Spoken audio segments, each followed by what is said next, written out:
Hello friend, welcome back to my channel. તો આજે આપણે બનાવવાનું છે ગિલોડી બટાકાનું શાક। એકદમ સરસ મજાનું ટેસ્ટી અને ખૂબ જ ઓછા ટાઈમમાં બની જતું એવું અને આપણે ટિફિનમાં આપી શકીએ એવું આપણે શાક બનાવવાનું છે। તો એકદમ સિમ્પલ રીતથી બનાવવાનું છે, ખૂબ જ ઓછા ટાઈમમાં। તો એના માટે અહીંયા મેં ગિલોડી અને બટાકાની આ રીતની ઊભી સ્લાઇસ કરી લીધી છે। બટાકાને પણ આપણે એ રીતના ગિલોડીને જેમ જ સ્લાઇસ કરી લીધી છે ને આપણે એને ધોઈને કોરા કરી લીધા છે, એટલે ધોઈને એની અંદરથી પાણી કાઢી લીધું છે। અને હવે આપણે એક કઢાઈમાં તેલ લઈ લઈશું વઘાર માટે। તો આપણે તેલ લઈને 2 ટેબલસ્પૂન જેટલું એની અંદર તેલ લઈ લીધું છે। હવે એને આપણે ગેસ ઉપર મૂકી દઈશું ગરમ કરવા માટે। તેલ ગરમ થાય એટલે આપણે એની અંદર રાઈ અને જીરાનો વઘાર કરી લઈશું। તો રાઈ તતરવા લાગી છે, હવે આપણે એની અંદર જીરું નાખી દઈશું।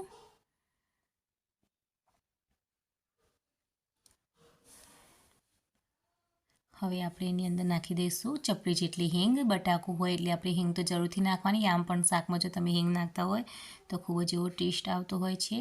હવે આપણે વઘારમાં થોડુંક લસણ નાખી દઈશું।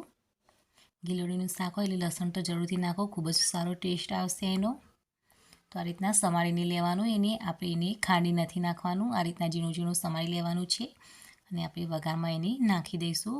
હવે આપણે થોડો હલ્દી પાવડર નાખી દઈશું। હલ્દી પાવડર આ રીતના તેલમાં નાખશો તો શાકનો કલર એકદમ સરસ એવો આવશે અને હલ્દી પણ ઓછી નાખવાની જરૂર પડશે, એટલે આ રીતના આપણે હળદર નાખી દીધી છે તેલની અંદર જ। હવે આપણે એની અંદર શાક જે ધોઈને રાખ્યું હતું એ નાખી દઈશું અને આ રીતના બરાબર મિક્સ કરી લઈશું।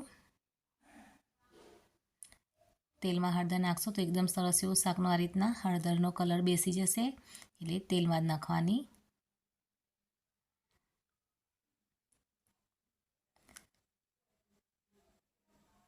હવે આપણે એની અંદર મસાલા કરી લઈશું। તો અહીંયા આપણે નાખી દઈશું ધાણા જીરું પાવડર,